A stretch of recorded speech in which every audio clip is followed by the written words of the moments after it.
A long time ago, the Dubner Maggid was walking with one of his students along the banks of a river. As they walked, the Maggid told a story to explain a certain Jewish tradition.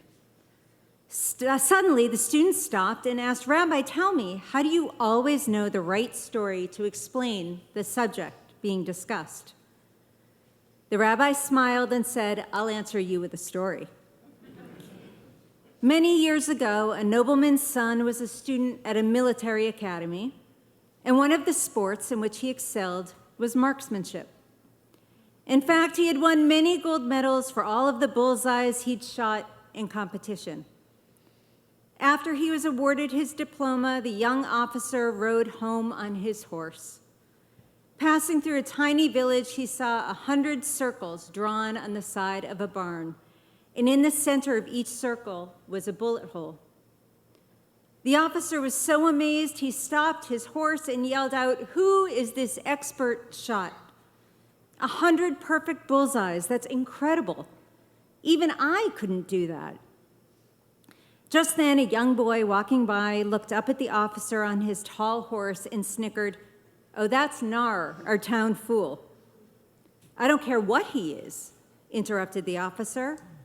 "Whoever can shoot 100 perfect bullseyes must have won every gold medal in the world. I must meet him and shake his hand."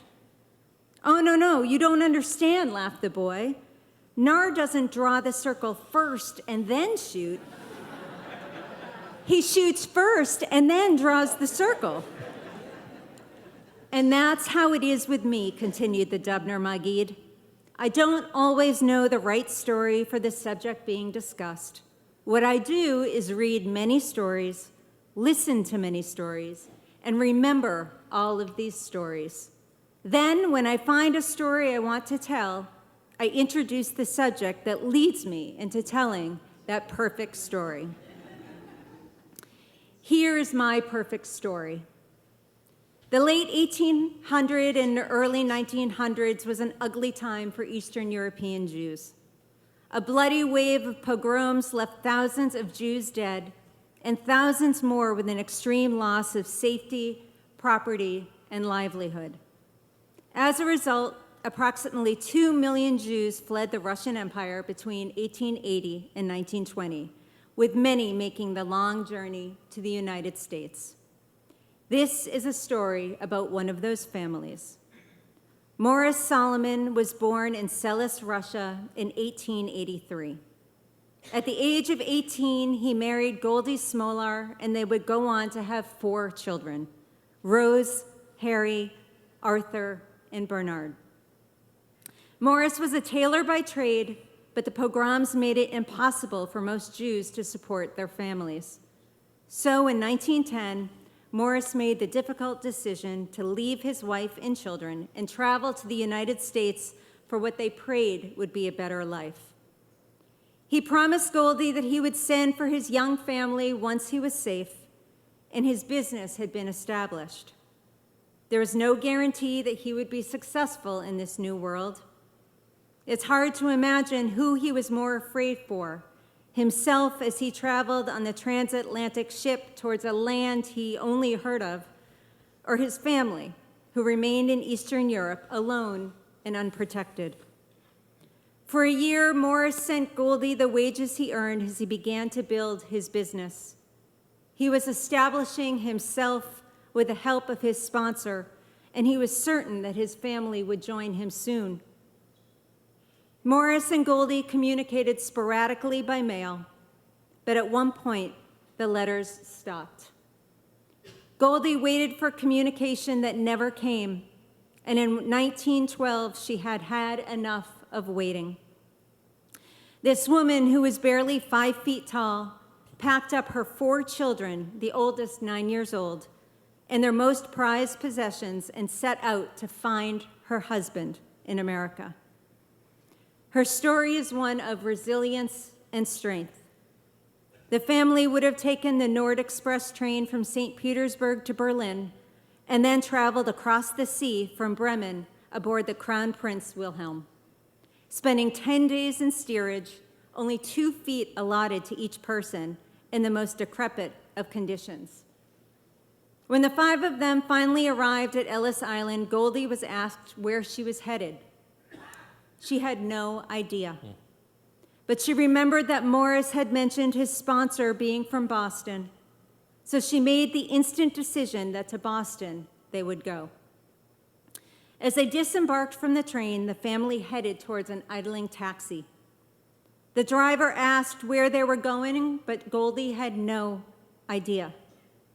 She could only tell him that they had just made the long journey from Russia and that her husband was somewhere. Now, this story is incredible and indicative of the strength of our people.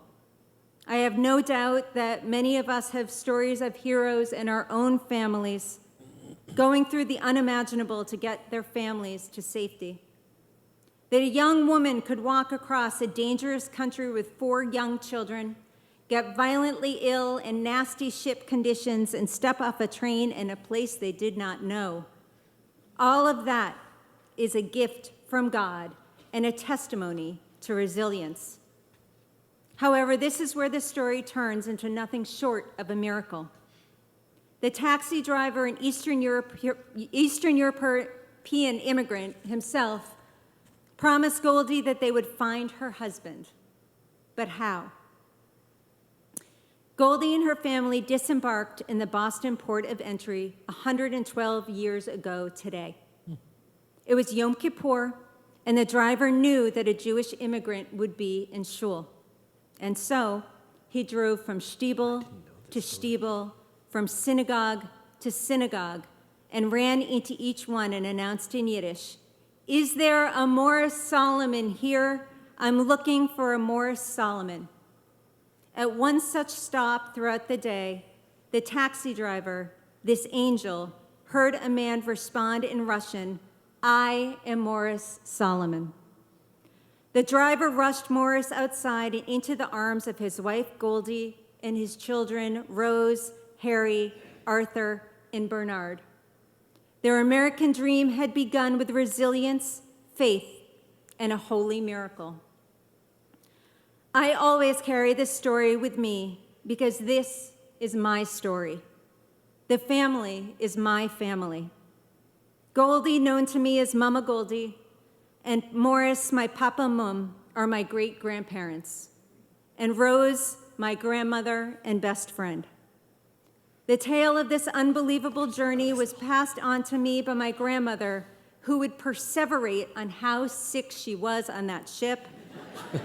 "Oh, you have the flu? Did I ever tell you how sick I was in the steerage of that ship?" But that was all I really knew. The rest I pieced together over time. I remember laughing in my grandmother's kitchen, watching as she and Goldie made kreplach and onion boards, flour all over the kitchen, including all over Goldie. They wore frilly aprons and managed to drop just as many ingredients on the floor as they included in whatever they were baking. They would laugh, yell at, and boss each other around in Yiddish, while making sure that my kreplach corners were pinched appropriately and that my onion boards were perfectly oval. They never were.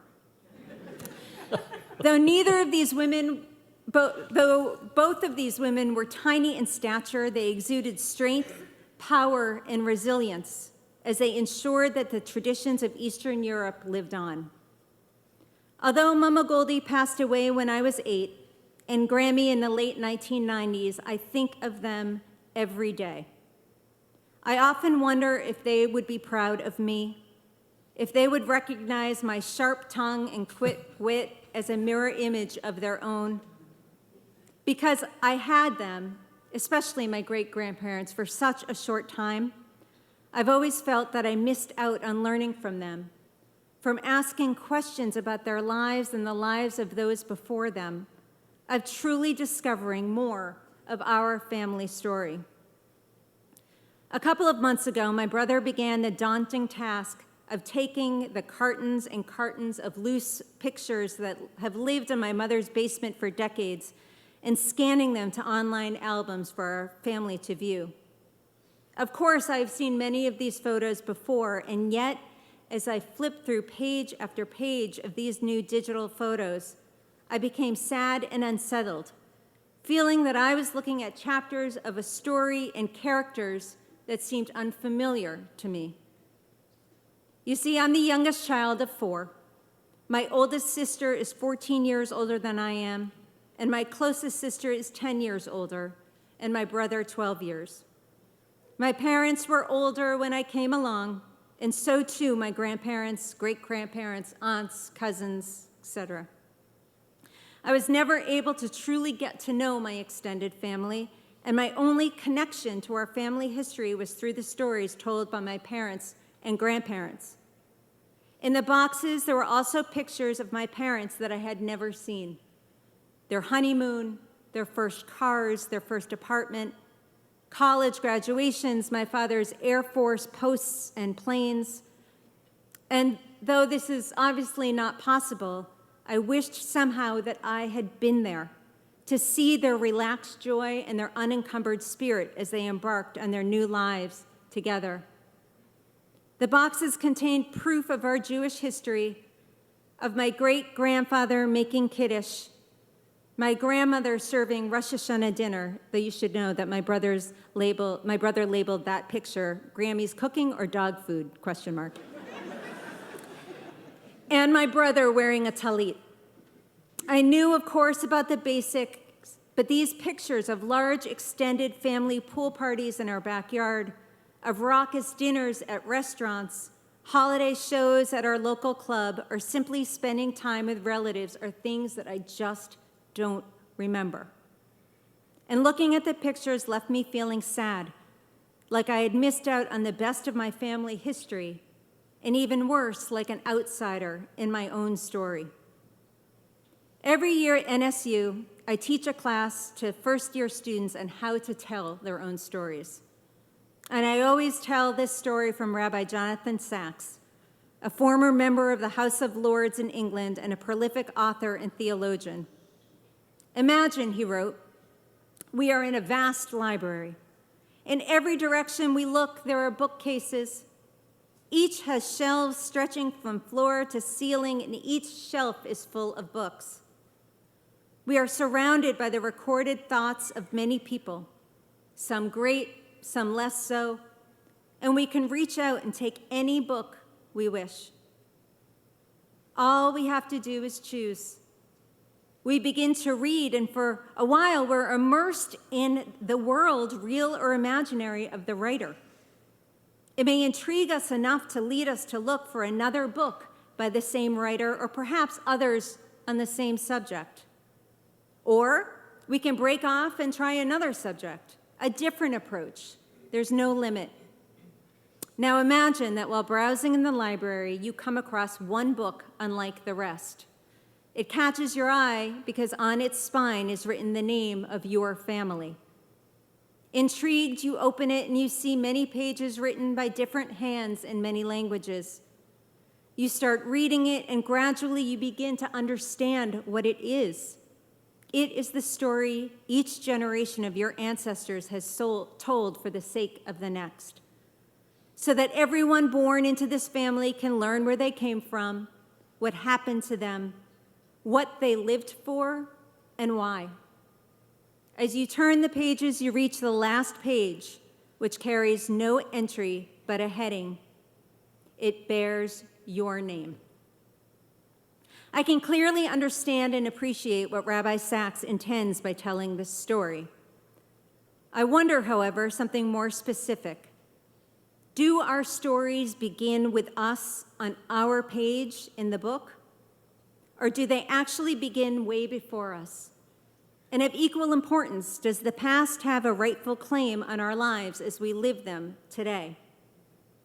According to Rabbi Sacks, if we agree with the reasoning of what he calls modern intellectuals, then it should make no difference whose name is on that page, because there's nothing in one's past that can limit you in the present. No history that can make a difference of who you are and who you are free to be. But can this really be true? Many of us spend lifetimes working through our childhood issues and traumas. And in my mind, I can't help questioning that if you found such a book your story, and held it in your hands, wouldn't your life have already changed? Seeing your name alongside your ancestors, how could you read it as if it were one random story among so many others? To sit and read such a book would, in my mind, be a form of self-discovery, much the same way that my family photos have me longing for additional details that could more richly illuminate a portrait of my entire family through history. If I knew such a volume existed, there would be no way I could put that book down or back on the shelf and forget about it. I would know that I'm a part of a long line of those who traveled towards a certain destination and whose journey remains unfinished due to the generations that remain. I do have the responsibility to take that journey farther.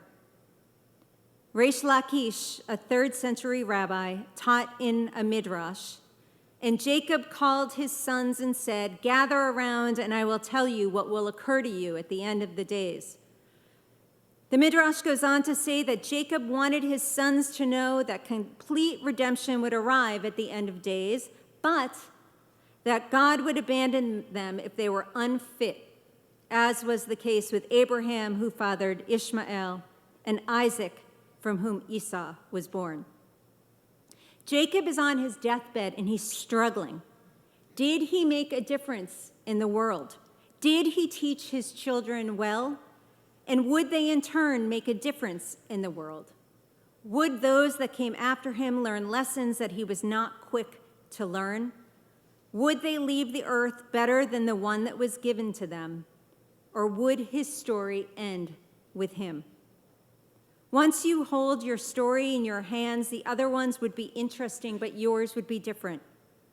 The questions posed would not be random, they would be addressed to you.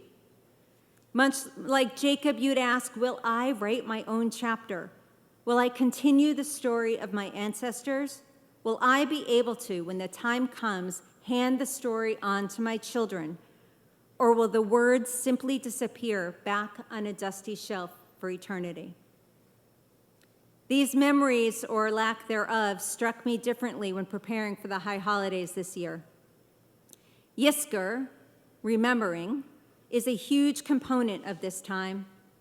We visit the final resting places of our loved ones, we light candles of remembrance, and during the Yizkor service on Yom Kippur, we're told to take a moment and remember. To remember the times we had and the times we wished we had. For 37 years, I've sat in Yizkor and thought about all of the things I miss about my father. His Ashkenazic pronunciation of the Kaddish in my ear, his love of soda and Starlight mints, plenty of good times and plenty of bad ones too. But this year, having seen these photos, I think that I might feel a longing for a time long before me and memories that weren't ever mine to have. Over the past 10 days, really all through Elul, we've spoken a lot about the haunting prayer, the Unatana Tokef, a prayer that we interpret as God deciding our fate based on behavior and merit.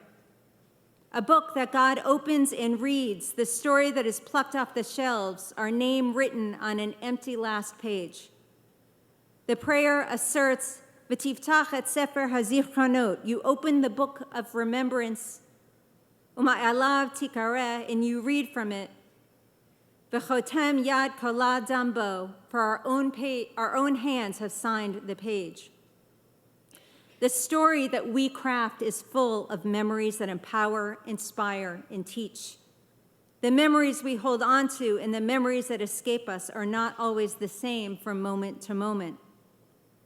Author Bruce Feiler writes, memories are breathing entities that change with each summoning. Every time we recall a memory, we recall it in a slightly different way. The book of life each of us authors is full of accumulated stories. As we allow memories to rise to the surface, moments that may have been forgotten resurface and make the story's impact even more powerful. There's another line in Unatana Tokef, V'tizkor kol hanishkachot, you recall all that is forgotten. When we revisit our stories, we have a chance to recall that which has been forgotten, unearthing memories buried within us that we have forgotten were there. The digital albums that I now scroll through each day, those were big moments in time for my family. To be honest, while I'm frustrated that I can't force our past into the present, I am dedicated to creating the space and time to allow forgotten memories to surface. When we allow these blurry memories to emerge, we can add them to the stories we write this year, etching new ones that deepen the meaning and purpose of our own histories in progress. My Silent Prayer by Chana Yerushalmi. During this moment of silence, bring me the grief of my people, centuries born and centuries old, and let it inspire me to still love the world. Connect me with fleeting grace and the prophet's power to keep opening up my soul even when it's seared with loss. Bring me the courage to quiet my desperate need for answers by letting hearts touch hearts on some imagined coastal plain. Connect me with the calm of a desert valley after a surprise flash flood, the rich pause between musical notes, or the serenity of a Jerusalem street on Shabbat. Bring me the tentative hope in a room before a newborn's cry. Connect me to the frail, silvery thread that links me to the humanity of my neighbor.